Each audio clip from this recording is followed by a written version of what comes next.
Before we begin today's inspiring story, I want to invite you on a journey of transformation. If you're over 50, or if you care about someone who is, this channel is your companion in rediscovering strength, reclaiming independence, and rewriting the narrative about aging. Here, we don't just talk about exercises, we share stories of real people rebuilding their lives, one movement at a time. We explore the science of staying strong, the art of aging powerfully, and the courage it takes to start again, no matter your age. Subscribe and hit that notification bell, because every week, we bring you practical wisdom, inspiring transformations, and honest conversations about the journey. We're all on the journey of staying vibrant, capable, and independent through every decade of life. Your future self will thank you for being here today. Now, let me tell you about Margaret, a woman who discovered that it's never too late to become strong again. Margaret stood at the bottom of the stairs in her daughter's home, staring up at the 12 steps that suddenly seemed like Mount Everest. Just 6 months ago, she would have bounded up them without a second thought. Now, at 53, her legs felt unreliable, her balance uncertain. The worst part wasn't the physical limitation, it was the creeping fear that she was becoming a burden. "Mom, you okay?" Sarah called from the kitchen. "Fine, honey," Margaret lied, gripping the banister with both hands. This wasn't fine. This wasn't who she was. Margaret had hiked the Appalachian Trail in her 30s, competed in amateur tennis tournaments in her 40s. But somewhere in her early 50s, between her desk job, her aging parents' needs, and life's endless demands, she'd stopped moving. Her body had started forgetting what it was built to do. That evening, after Sarah had gone to bed, Margaret sat alone in the guest room, scrolling through her phone. A video caught her eye. Over 50. 3 powerful leg exercises for strength, balance, and independence. She almost scrolled past. She'd seen 1,000 fitness videos promising miracles. But something in the title struck her. Independence. That's what she was losing. She clicked. The instructor was a silver-haired woman named Patricia, probably in her 60s, with the kind of calm confidence Margaret envied. "I know what you're thinking," Patricia said, as if speaking directly to her. "You're thinking it's too late, that your body has made its decision. But I'm here to tell you that your muscles don't know how old you are. They only know whether you're using them or not." Margaret felt something stir in her chest, not quite hope, but maybe its distant cousin. Patricia explained that 3 fundamental movements could transform everything: squats, step-ups, and single leg stands. Simple exercises, she said, but powerful enough to rebuild the foundation of strength and balance that aging threatens to steal away. The squat, Patricia demonstrated, is the pattern of sitting and standing. Every time you get up from a chair, you're doing a squat. But most people over 50 stop doing them properly. They throw their weight forward, they use their arms to push up, they forget that their legs are capable of incredible strength. Margaret watched as Patricia performed a perfect squat, controlled, balanced, powerful. It looked so simple, yet Margaret couldn't remember the last time she deliberately practiced the movement. That night, she couldn't sleep. She kept thinking about Patricia's words, "Your muscles don't know how old you are." The next morning, Margaret woke early. Before doubt could creep in, before she could talk herself out of it, she stood in front of the guest room chair. Just her and the furniture, no audience, no judgment. She attempted her first squat. It was humbling. Her knees creaked, her balance wavered, and she had to catch herself on the chair. But she'd done it. One squat. One small rebellion against the story she'd been telling herself about getting old. Over the next week, Margaret practiced in secret. 5 squats while the coffee brewed. Step-ups on the bottom stair when Sarah was at work. Single leg stands while brushing her teeth, wobbling like a flamingo in a windstorm. It was slow, sometimes frustrating work, but something was changing. By the second week, she could do 10 squats without holding onto anything. Her legs burned, but it was a good burn, the feeling of muscles waking up after a long sleep. Sarah noticed. "Mom, you seem different, more energetic or something." Margaret smiled, "Just trying to take better care of myself." But it was more than that. Each squat was a vote of confidence in herself. Each wobbly single leg stand was practice for the unexpected moments when balance matters most: stepping off a curb, catching yourself on uneven ground, navigating life's literal and metaphorical obstacles. 3 weeks into her quiet revolution, Margaret received a call. Her father had fallen. Nothing serious, a stumble in the garden, but enough to shake the family. As she rushed to her parents' house, Margaret thought about how easily it could have been her. How close she'd been to that same fate. Her father sat in his armchair, looking diminished. Getting old isn't for the weak, he joked, but his eyes betrayed his fear. Margaret knelt beside him, and for the first time, she truly understood. This wasn't about vanity or fitness trends. This was about autonomy. About being able to live in your own home, take care of yourself, not be afraid of your own body's limitations. "Dad," she said gently, "what if we worked on this together?" He looked skeptical. "Margaret, I'm 78 years old. Your muscles don't know how old you are," she repeated Patricia's words. "They only know whether you're using them." That afternoon, Margaret showed her father the 3 exercises.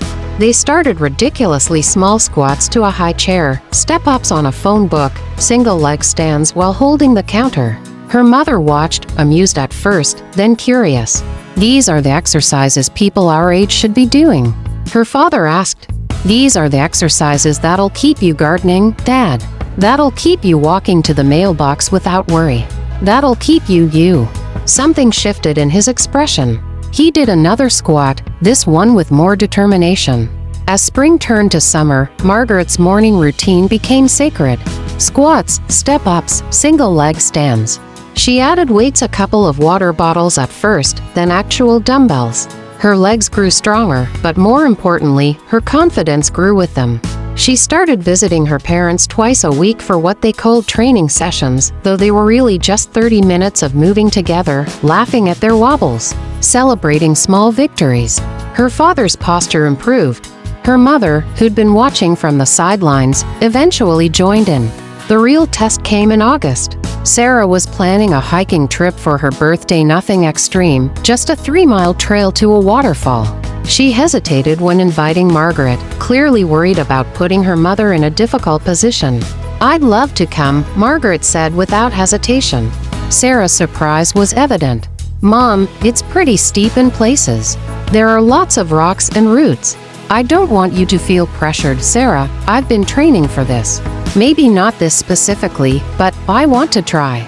The morning of the hike, Margaret laced up proper hiking boots for the first time in years. Her heart pounded, part excitement, part nervousness. What if she'd overestimated herself? What if those stairs in Sarah's house had been a fluke? The trail started gently, but soon the incline increased. With each step up, Margaret felt her legs engage the same muscles she'd been strengthening for months. The squats had taught her how to power through leg fatigue. The step-ups had prepared her for exactly this motion. The single leg stands had honed her balance on uneven terrain. She wasn't the fastest hiker, but she was steady. She was capable. She was present. Halfway up, they reached a particularly challenging section where the trail became a series of natural stone steps. Sarah looked back, concerned. "We can rest if you need to, Mom." But Margaret was smiling. "I've been practicing stairs," she said, and climbed. At the summit, standing beside the waterfall with mist on her face and her daughter's proud smile warming her heart, Margaret felt something she hadn't felt in years. Powerful. Not powerful like her youth, that was a different kind of strength, the kind that came from never having been tested. This was earned power. This was strength built from deciding, at 53, that the story wasn't over. On the hike down, Margaret shared her journey with Sarah, the video, the secret morning practices, the work with her grandparents. Sarah listened quietly, then said, "I had no idea you were struggling with the stairs at my house. I didn't want you to worry. I didn't want to seem old."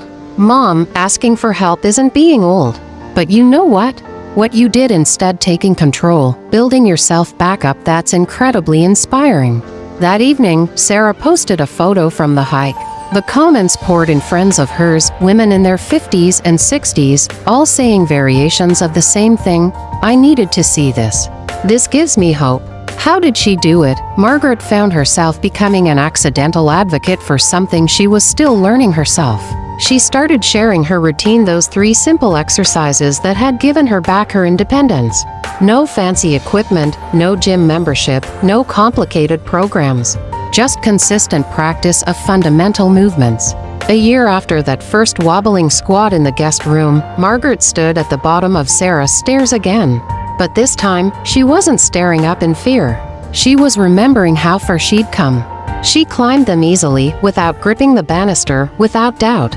At the top, she turned and descended, then climbed again because she could, because her body was no longer a limitation but a partner in her life. Her father called that evening. "Margaret, I walked to the post office today. First time in 2 years I didn't worry about the curb." Her mother had taken up gardening again, able to kneel and rise without help. Sarah had started doing the exercises too, saying she wanted to be strong at 70, not just trying to recover strength at 70. And Margaret, she was planning a longer hike for her 54th birthday. Maybe even a return to the Appalachian Trail, not to recapture her youth, but to celebrate this new chapter, the one where she'd learned that strength isn't about never falling. It's about building the foundation to stand back up. The 3 exercises that changed Margaret's life were simple, but their impact was profound. Squats taught her that the fundamental movement of daily life, sitting and standing, was worth practicing, worth perfecting, worth strengthening. They built her confidence from the ground up. Step-ups prepared her for the literal steps of life, staircases, curbs, and even ground, and metaphorically taught her that progress comes one step at a time. Single leg stands restored her balance, not just physically but in her whole approach to aging. They taught her that wobbling isn't failing, it's the process of finding your center. These weren't just exercises. They were acts of self-determination. They were Margaret's way of saying, "I'm not done yet. My body is capable. My story continues." As she lay in bed that night, Margaret thought about all the people out there standing at the bottom of their own metaphorical stairs, wondering if it's too late. She wanted to tell them what she'd learned. It's not too late. Your muscles don't know how old you are. They're just waiting for you to ask them to remember what they can do. Start with 1 squat. Just 1. Tomorrow, maybe 2. The journey back to strength doesn't require a dramatic transformation. It just requires beginning.